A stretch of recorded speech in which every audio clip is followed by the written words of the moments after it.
Suited up. Yeah, I'm in cricket practice clothes. Yeah, we're a contrast. It really is Beauty and the Beast. A handsome beast at that. Subscribe, like, comment, share. I think is share. The other one. Yeah, not the singer. I got it. Springboks, Portugal. Yeah. What they didn't make up in world rankings, they made up in passion and excitement, and it was a great occasion. Such a nice occasion. For those who don't know, South Africa has a bit of a Portuguese population. Yeah. So, such a friendly vibe, like families wearing red and green, supporting both teams. And I was saying to the lady that I think they'll be a little bit torn, because obviously they'll love to support, because a lot of the Portuguese-speaking people in South Africa, their grandparents or their parents came from they're South African. From Madeira, I think. Yeah, a lot from Madeira. Yeah. And a lot of them from Mozambique. Yes, so a lot of the younger guys will be like sort of torn, because they love the Springboks. Yeah. But they, want to support. They embrace their Portuguese culture, heritage. Yeah, stuff as well. Yeah. And then even hearing Holly Davidson talk, and I think she's taken a little bit of criticism, but she explained that it's a bit of a big. There are memes and stuff about handing out cards and this and that, but we'll talk about that just now when we get to the red card. I just think she has the best name. Yeah, Holly Davidson. I thought she did really well, and I heard comments that say that she couldn't. She was a couple of meters behind. She couldn't stick with the game. And this and that, but I think it was cool. Yeah. I thought that the red card was maybe harsh on Andre Esterhuizen. That's the bunker, but it's the her. Bunker. It's not her. And I didn't really see what happened. Why Ergis Snyman, for instance, got an overturned penalty. There was an overturn for like a bit of shoving. I don't know what happened. And in the moment, I was like, "Oh man." Yeah. But I think as well, Curtly Orance's thing was a call from the sideline or from the TMO. So yes. Other than that, I don't think there was anything controversial. No, I thought she was good.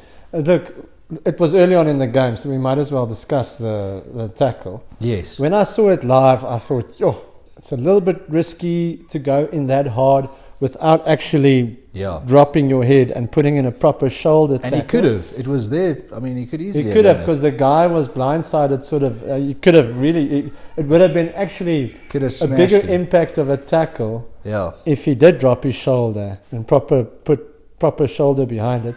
But they said the brunt of the impact was on the shoulder. The heads hardly touched. I think only their hair touched. Yeah. Yeah, I think there was a little bit of a bang. I think what the main thing was I'm joking, but I just thought. Yeah, I think why he went down was because Esterhuizen sort of slammed his head into the ground. Yeah, a bit of whiplash hitting the ground. I think the ground was the thing, and remember it's Bloem in the winter, so the ground is hard. Anyway, the mitigating things for me was, his knees were bent. Yeah. It was shoulder first, definitely, and his arms wrapped, and then only the head bumped. So but it wasn't too like much. There was too much mitigating stuff for me. It's not like a shoulder on the head. I know no head contact, but it was the result of a lot of whiplash, and I think it wasn't that hard. I don't think it was that hard. I think there was a lot of mitigation. But in any case, be that as it may, it's funny to me that who was the scrummer from Ireland who got so badly knocked out? Yes. You know what I'm talking about. Yeah. Anyway, it was the same thing. His head hit the ground. Obviously, it was the back of his head this time. Oh, yes. But what I want to suggest is it's July on the Highveld. Yeah. The ground is extremely hard. It's rock hard. So those guys, I mean, I'm sure it will happen to our guys as well, but maybe more so for like the European players. Yeah. They don't play on these kind of hard surfaces. No, they play on mud. I know that the grass is exactly. The grass is like green and stuff, but that doesn't mean that it gets the same amount of water. Especially in Bloemfontein. Yes, and it's been cold there. Yeah. Well, last week it was something like -9. Yes. That's cold for us. Yeah. It's like Arctic. So generally the big buzz is obviously okay. Then we played with 14 men for quite some time in the game. With 13 men. Yeah. Little bit disjointed at times. A lot of individual brilliance. Manie Libbok, it made it look easy to hit gaps through the midfield. Made it look easy. Yeah. We've got to mention the goal kicking. Manie Libbok not doing himself any favours with a guy like Sasha and Ngomezulu, Feinberg and Ngomezulu waiting in the wings, who came on and kicked everything. Created 2 try assists, made over 100 metres. I personally think, as a replacement 10, and as a proper future 10, Manie Libbok's days might be numbered. Well, I agree. That would be my first reaction, but is Pollard a guy that can play? He can probably play at the next World Cup. Yeah, no, I won't. Obviously, the guy hasn't been on the field a lot. Sasha, I'm not going to say the wrong surname. Feinberg and Ngomezulu. But of what we've seen so far, I mean, I heard guys at work comparing him to Dan Carter, which is a bit extreme. Must calm down. You can't compare anyone to Dan Carter. Yeah. But for such a young guy to have that level of composure, I mean, he did make mistakes in the previous game, in the Ireland game, that actually cost us the match. Yeah. So let's not get ahead of ourselves. I also think, But those things can be fixed. Those are little things. Yeah. We've been looking for a fly half at the Springboks. Interesting points. What's Dobson going to do with Manie and? Because Rassi's going to say, listen, I want this guy's my future fly half. So he might even get dropped. Libbok has played fullback, but now you've got Willemse at the Stormers as well. Yeah, and then Ngomezulu can play inside centre as well. But if you want a grooming as the future Springbok, surely, because that's Rassi's director of rugby as well, he will say, listen, or just as the Springbok coach, he'll say, I prefer this guy. Like maybe he'll tell Jake White, let's try Jan-Hendrik Wessels at prop at the Bulls, you know? Yeah. Maybe another the Bulls team have must also buy. Been struggling with props. The Bulls. Look, he didn't do badly. I thought he was very good. I thought he was excellent. Especially that try he scored. Yeah. No one was going to stop him there. Yes.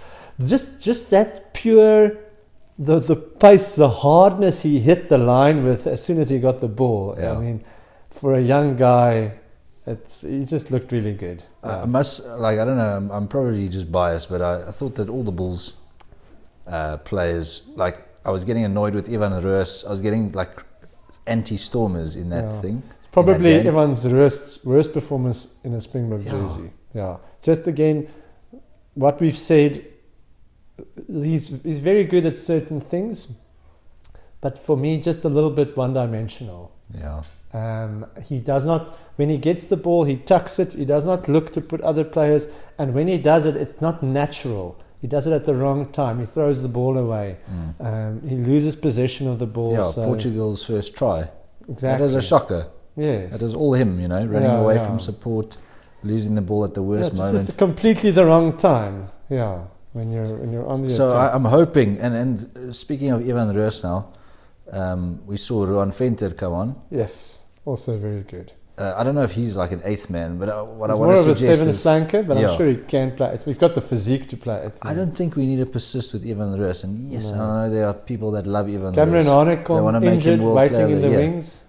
But Cameron Hanekom is there. We've got Jasper Wiese. I don't think that Ivan Roos... No. I thought he had a shocker against Portugal, Yeah. I think Elrich Lowe is better than Roos, but I still don't think that Elrich Lowe is going to be the next thing. No, he's just quiet. I think he's goes about his job, and he does what he has to very nicely. He's not... Whereas I think Ivan Roos is very flash. Yeah. I don't know if he's doing his job. Yeah. If I would just compare him to Ben Jason Dixon, which we know very little of, he had a breakthrough season in the URC for the Stormers, but as far as keeping the ball, releasing it, picking it up again, which he did a couple of times, some skills. Ball retention, placing the ball at the correct time, very industrious, a very high work rate. Without being flashy, I was impressed with him. Yeah. He didn't. What did he do? He didn't do anything wrong, basically. Yeah. And that's all you want. Yeah. Scored a try. Yeah. Yeah, as well. So out of actually Evan Roos, I'm only talking loose forwards. I'm not talking eighth men, but Elrich Lowe, Evan Roos, Jason Dixon. I thought Dixon was the best of the three, basically. If you're talking young loose forwards. Yep. Yeah, I agree. Other debuts. Kwan Horan, he got a yellow card. Scored a nice try. Yeah. Also like him, but not sure if he's going to be at that level where he will be a starter with Willemse coming back. And that I sort of thing. think he's going to be like he'll Squad play player. Against Romania. That sort of team in the World Cup. Again, those players are important because you never know when you need bonus points or when you need big points differences. But I agree with you. I don't think he's going to be the starting A ranker. I'm going to ask you a really difficult question because I don't know the answer. But if you have to compare Johan Grobbelaar to André Hugo Venter of the little bit you've seen, Johan Grobbelaar's been around for quite a while and he hasn't really managed to break into the system. Yeah. I'm biased, so I immediately went Grobbelaar. Because I'm biased too, so I'm also going to say Grobbelaar. We've seen what he can do for the Bulls. Yeah. So I think he can be quite an impact at the highest level. I wonder. He's 26, so he's been around for a while. Well, he needs to break through. Normally by now you've already made it. Yeah. But we've got a good stock of hookers. I don't think Dweba was for me. I don't know if he's injured or if he's been fallen out a little bit, but at Springbok level, he's never had a good game for me, really. So I like these young guys. I think both of them played well. He's got good pedigree, Venter, with his dad. André Venter was an absolute Springbok legend. Also, didn't do anything wrong. He played well, scored a try as well. Yeah. Who were the other debutants and guys who haven't had a lot of game time? Murat hasn't played a lot of tests. Sort of, for me, solid, reliable, but not really X factor. Also, I don't know if he I wouldn't say he's the future or anything. Yeah. He's he not going to let you down. He's not going to let you down. Yeah. He's like Johan Miller. Remember that lock from the Sharks? Yeah. It was like, he probably captained the Sharks as well. He was never always did his job, physical, everything. But he's not going to be your front-ranking lock. You're not going to talk to him the same way you talk about Ergie Snyman. Yeah. For instance. Yeah, exactly. What did he do again? He was in the ruck and he one-handed threw the ball to the fly off or something. He's got some X factors. He's got some random talents. Extremely unique player. Yeah. And his physical presence and everything. Like Murat, if you think back to Ergie Snyman's first game for the Springboks against England. Yes. He breaks the line. Yeah. Exciting things. There's a try assist. That sort of thing. Back in the day, if you think of a Bucky's and a Victor and a Luet, or the impact they make. I mean, Luet running like a camel down, hitting gaps and stuff like that. Murat is not there. He's not that kind of a player. No, I don't think so. But again, we were talking about games against Romania, the proverbial Romania in the World Cup. Yeah. That game also needs a captain and needs a good lock. Yeah. Is he a bomb squad sort of impact? I don't know. No. Being biased, I think Rowan Orkio is better than Murat, in my opinion. I think Rowan Orkio works harder than Murat. Yeah. I think they're pretty much on the same level of skill for me. Yeah. Great to see back, pure class. It's against Portugal, but he made a few guys look silly. Yes, he was centre. Yeah, he was the ones he had to cover two positions. Yeah, so when we had 13 men on the field, it was like, what was that? There was two backline players. Did you sometimes feel like Marty Lebok wants to make the pass and he's like, where's my team? Yeah. So I think he did well under those circumstances. Yeah. And he doesn't look sluggish. He looks like he's recovered nicely from injury. And I don't think Mapimpi will ever be a starter when everyone is fit. Yes, but he had a great game. But he had a great game and he's still class. He stays just this level of awesome. Yes, yeah. No, he's sort of a legend. We have to remember that he only started playing for the Springboks when he was like 27 or something. So, I mean, the career he's had, being a little bit older now and stuff, I mean, he's absolute legend. But let's say, heaven forbid, that Colby and Orange are out. Yeah. I would not hesitate to put Mapipi in. I'll be I'm saying definitely against the All Blacks. I'll be like, play him. He's not going to let you down. He's going to play well. Pepsi Buthelezi. I didn't see what everyone did his job and stuff. Yeah, and had some good moments, but not someone that I would think, yes, put that guy in right now. Yeah, it wasn't like a breakthrough performance for me. Like flank is you get a lot of like airtime at flank because you have to tackle everyone. You're very much involved, and to me, he was a little bit quiet. Yeah. Morne van den Berg, I was impressed with Morne van den Berg. I think I have my bias. I have my Stormers bias, unfortunately. I was like, he's fine. He plays for the Lions. Morne van den Berg? Yes. Oh, I thought he would play for the Stormers. Now I love him. He was amazing, man. I think we've got really, really good scrum halves at the moment. And I think, Russ, you should look at the level that Faf is playing at the moment. We know that he has off days and then he has absolutely brilliant games. But I mean, for me, it's starting to feel like, how many chances are you going to give this guy? Even Kobus Reinach, I thought was really good. You know what I keep thinking about is that game that we lost in Melbourne against the Wallabies. Yeah. Where it was just like, we cannot continue like this. We cannot continue. Even a guy like Pollard, I was like, I'm done with this. Even slapping Nick White, it was even though he milked it, what was he trying to achieve? What is he doing that for? Yeah. It was unnecessary. Fussy quieter than he was against Wales. Was it against Wales? Yeah, where he was really, really good. But he was good on attack. But I felt like against Portugal, he was like sort of out of position there in the beginning. Yeah, the Portuguese got over the advantage line too easily when I they think went his out defense wide. will always be a problem. I think that something he's not. I don't know if it was him that wasn't reading the play properly, but something was a bit off there. Yeah.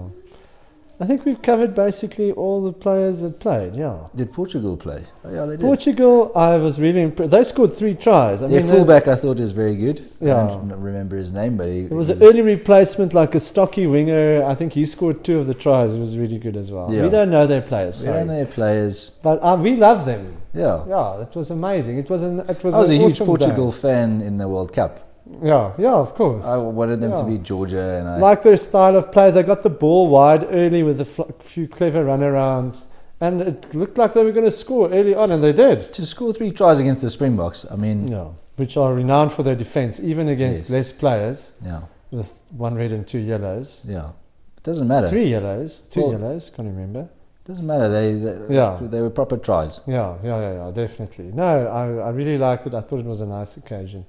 I thought their first try, that was loose play. That try that the right wing scored, someone fell over. I think it was Sasha maybe or someone, but they wrong-footed someone. It was Fussy. Wrong-footed. There was another instance. Yeah. They wrong-footed Fussy and they ran round to score a try. I mean that's a bit of a shock. Yeah, they scored nice tries. But it was good from them. That it. Cheers. Cheers.